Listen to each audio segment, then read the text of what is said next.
नमस्कार दोस्तों, राधे राधे। स्वागत है आपका मेरे इस चैनल माँ धर्म गंगा में। कामिका एकादशी की हार्दिक शुभकामनाएं। श्रावण मास के कृष्ण पक्ष की एकादशी को कामिका एकादशी व्रत के नाम से जाना जाता है। कामिका एकादशी को श्रेष्ठतम व्रतों में से एक माना जाता है। मान्यता है कि अगर कोई इच्छा लंबे समय से अधूरी हो तो कामिका एकादशी का विधिवत व्रत रखकर आप भगवान के समक्ष उस मनोकामना की पूर्ति के लिए प्रार्थना कर सकते हैं। ऐसा करने से भगवान विष्णु आपकी कामना को जरूर पूरी करते हैं। ये भी माना जाता है कि कामिका एकादशी व्यक्ति के समस्त पापों का नाश करने वाली होती है। कामिका एकादशी वाले दिन भगवान विष्णु के गद्दाधारी स्वरूप की पूजा करने का विधान है। कामिका एकादशी की पूजा विधि। कामिका एकादशी में साफ सफाई का विशेष महत्व होता है। व्रती व्यक्ति प्रातः स्नान आदि करके भगवान विष्णु की प्रतिमा को पंचामृत से स्नान कराएं। पंचामृत से स्नान कराने के पूर्व प्रतिमा को शुद्ध गंगा जल से स्नान कराना चाहिए।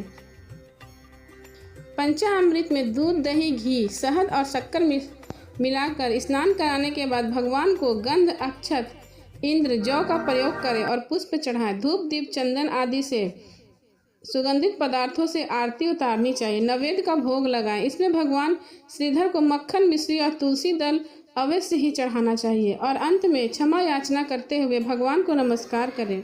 विष्णु सहस्रनाम का पाठ का जाप, कथा, आरती अवश्य करनी चाहिए। यदि निर्जल व्रत रह सके तो सर्वोत्तम है, अन्यथा फलाहार ले सकते हैं। रात में भगवान का ध्यान व भजन कीर्तन करें। कोशिश करें कि एकादशी की रात जागरण करें। अगले दिन स्नान करने के बाद ब्राह्मणों को भोज कराएं और सामर्थ्य के अनुसार दान दें। इसके बाद ही स्वयं भोजन करें। दशमी की रात से लेकर द्वादशी के दिन तक ब्रह्मचर्य का पालन करें। किसी की चुगली और निंदा न करें। प्रभु भक्ति में लीन रहें।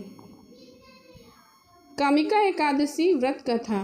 कुंती पुत्र धर्मराज युधिष्ठिर से कहने लगे, हे भगवान, आषाढ़ शुक्ल देवशयनी एकादशी तथा चतुर्मास महात्म मैंने भली प्रकार सुना है। अब आप कृपा करके श्रावण मास की एकादशी का क्या नाम है सो बताइए। श्री कृष्ण भगवान कहने लगे, हे युधिष्ठिर, इस एकादशी की कथा एक समय ब्रह्मा जी ने देवर्षि नारद से कही थी, वही मैं तुमको कहता हूँ। नारद जी ने ब्रह्मा जी से पूछा, हे पितामह, श्रावण मास के कृष्ण पक्ष की एकादशी की कथा सुनने की मेरी इच्छा है। उसका क्या नाम है और क्या विधि है और इसका महात्म क्या है, सो कृपा करके कहिए। नारद जी के यह वचन सुनकर ब्रह्मा जी ने कहा, हे नारद, लोगों के हित के लिए तुमने बहुत ही सुंदर प्रश्न किया है। श्रावण मास के कृष्ण पक्ष की एकादशी का नाम कामिका एकादशी है। उसके सुनने मात्र से वाजपेय यज्ञ का फल मिलता है। इस दिन शंख, चक्र, गदाधारी विष्णु भगवान का पूजन होता है, जिसके नाम श्रीधर, हरि, विष्णु, माधव, मधुसूदन। उनकी पूजा करके जो फल मिलता है सो सुनो। जो फल गंगा, काशी, नैमिषारण्य और पुष्कर स्नान से मिलता है वह विष्णु भगवान के पूजन से मिलता है। जो फल सूर्य चंद्र ग्रहण पर कुरुक्षेत्र और काशी में स्नान करने से, समुद्र वन सहित पृथ्वी दान करने से, सिंह राशि में बृहस्पति में, गोदावरी और गंडकी नदी में स्नान से प्राप्त नहीं हो पाता, वह भगवान विष्णु के पूजन से मिल जाता है। जो मनुष्य श्रावण मास में भगवान का पूजन करते हैं उनसे देवता, गंधर्व और सूर्य आदि सब पूजित हो जाते हैं। अंत पापों से डरने वाले मनुष्य को कामिका एकादशी का व्रत और विष्णु भगवान का पूजन अश्वमेव करना चाहिए। पाप रूपी कीचड़ में फंसे हुए, संसार रूपी समुद्र में डूबे हुए मनुष्य के लिए एकादशी का व्रत और भगवान विष्णु का पूजन अत्यंत आवश्यक है। इससे बढ़कर पापों को नाश करने का कोई उपाय नहीं। हे नारद, स्वयं भगवान ने यही कहा है, कामिका व्रत से जीव को योनि को प्राप्त नहीं होता। जो मनुष्य इस एकादशी के दिन भक्ति पूर्वक तुलसी दल भगवान विष्णु को अर्पण करते हैं वे इस संसार के समस्त पापों से दूर रहते हैं। स्वयं भगवान की अति प्रिय तुलसी को सदैव नमस्कार करता हूँ। तुलसी के पौधे को सींचने से मनुष्य की सब यातनाएं नष्ट हो जाती हैं। दर्शन मात्र से सब पाप नष्ट हो जाते हैं और स्पर्श से मनुष्य पवित्र हो जाता है। अब सुने व्रत की कथा। एक गांव में एक वीर क्षत्रिय रहता था।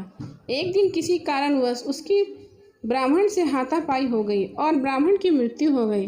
अपने हाथों मारे गए ब्राह्मण की क्रिया उस क्षत्रिय ने करनी चाहिए, परंतु पंडितों ने उसे क्रिया में शामिल होने से मना कर दिया। ब्राह्मणों ने बताया कि तुम पर ब्रह्म हत्या का दोष है, पहले प्रायश्चित कर इस पाप से मुक्त हो, तब हम तुम्हारे घर भोजन करेंगे। इस पर क्षत्रिय ने पूछा कि इस पाप से मुक्त होने का क्या उपाय है। तब ब्राह्मणों ने बताया कि श्रावण मास के कृष्ण पक्ष की एकादशी को भक्ति भाव से भगवान श्रीधर का व्रत और पूजन कर ब्राह्मणों को भोज करा के सदक्षिणा के साथ आशीर्वाद प्राप्त करने से इस पाप से मुक्ति मिलेगी। पंडितों के बताए हुए तरीके पर व्रत करने वाली रात ने भगवान श्रीधर ने क्षत्रियों को दर्शन देकर कहा कि तुम्हें ब्रह्म हत्या के पाप से मुक्ति मिल गई है और संसार में जो प्राणी इस व्रत को करेगा वो सारे पापों से मुक्त हो जाएगा। प्रेम से बोलिए विष्णु भगवान की जय।